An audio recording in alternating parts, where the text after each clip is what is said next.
जय हिंद दोस्तों। जैसा कि आप देख रहे हैं, मैंने अभी एक पेज टाइपिंग टेस्ट दिया है।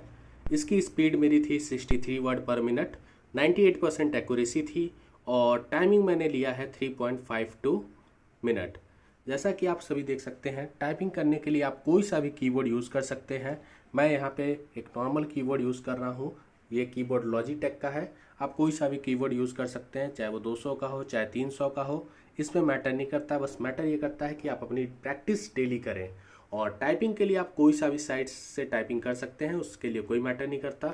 आप जो भी साइट से टाइपिंग करेंगे वो आपके लिए बेनिफिशियल रहेगा। बाकी कोई भी कमेंट, कन्फ्यूज़न हो, डाउट हो, आप मुझे कमेंट कर सकते हैं। जय हिंद।